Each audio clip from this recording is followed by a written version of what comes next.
maintain a cuss is about intent. It's not about the letters of the language. Oh, no, it's about the word. No, I disagree. Anyway, so you go over there, and if that were to happen again, you get to hear it and see it.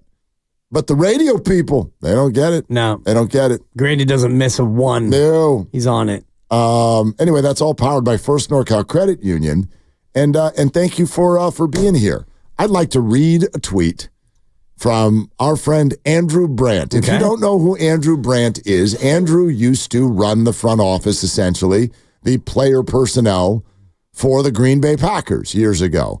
And then he became kind of involved in media and now basically runs the entire media department at Villanova.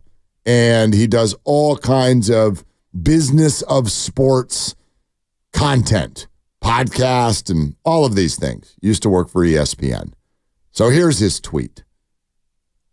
Brandon Aiyuk, quote, I want to be traded. 49ers, quote, that's cute. See you at camp. Wow. Yeah. End of tweet. And I'm sorry.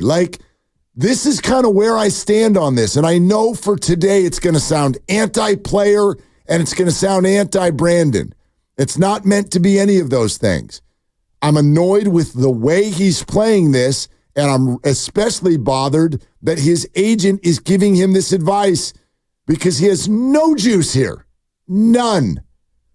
All he can do is make it messy. You're always allowed to make it messy. Do you have to eat your vegetables? Yeah, you got to eat your vegetables. Can you throw them on the ground first? Yeah, you're allowed to, but you still got to eat your vegetables. So you can make this messy, but you're not going to get what you want.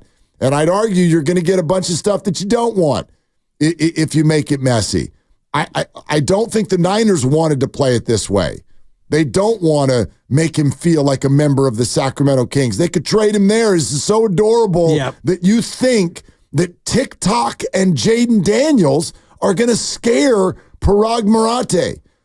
But unfortunately, you're just not in that position. And you are now forcing, in my opinion, the 49ers to play this as if they are the parent and you are the toddler. You're forcing them. Because this is loud and it's social media and it's late. It's late is the thing, yeah. All of those things. But the bottom line is there's no way for the 49ers to make this right for them. And that's their job. They're a football organization that's trying to win a Super Bowl and sustain.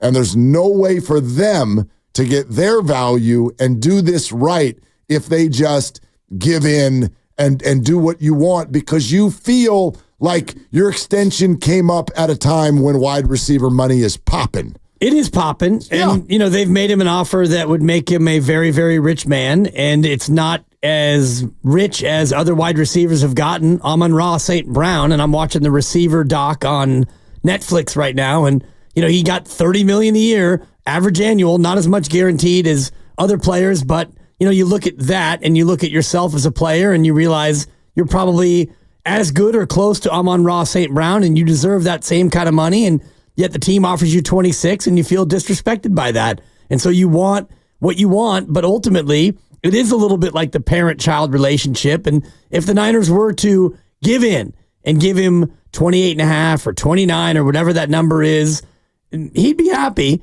But you set a precedent now for future deals, and there are many of those deals that are coming up next year and the year after that, and Brock Purdy and all the rest of it. And so as you start to, as a parent, this with 3 kids, when you give in once, then you're going to give in again, and next thing you know, you got the kids who are running the show. Well, and there's collateral damage. Brandon may go, oh, hey, look, it's just $3 million. Well, the Niners are like, that's a player.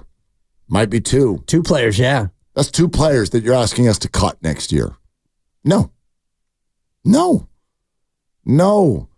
And this is what I just feel has not been accurately thought out by Brandon's camp. What's your end game? Truly. Well, the end game is you crawl back in and you take the offer that they gave you and then you play unhappy. That's the worst case scenario. Or the worst case scenario is you just don't show up. Well, right. Well, until week 9. And that is an idea that could cost you. It would cost you about $6 million plus fines. If you showed up week 9, you'd still get your year of service. You'd get paid whatever, $8 million for a little bit more than half a year. Right, but Dibs, you're risking the entire contract. Of course. You could show up late and break your leg in the very next play. Or, by the way, Ricky Pearsall could look awesome. Like, it's risky. You want to go risky. into this season and leverage all of those things over $3 million a year? It's a lot of money, Mark. I just don't get it. It's not the $3 million. It's about the respect.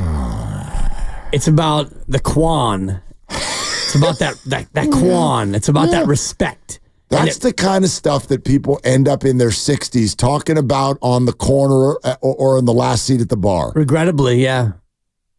Yeah. No, seriously, what could have been? Maybe I should have just taken that $26 million a year offer. I mean, look, 888-957-957 is the number. We'll be taking your calls on this all day. If you were the Niners, what would you do? Maybe the answer is nothing. I think it is. What's your reaction to Brandon Aiyuk putting the next brick on the wall and officially and publicly requesting a trade from the San Francisco 49ers, and very much seemingly Juwan Jennings reacting not in kind back at Brandon?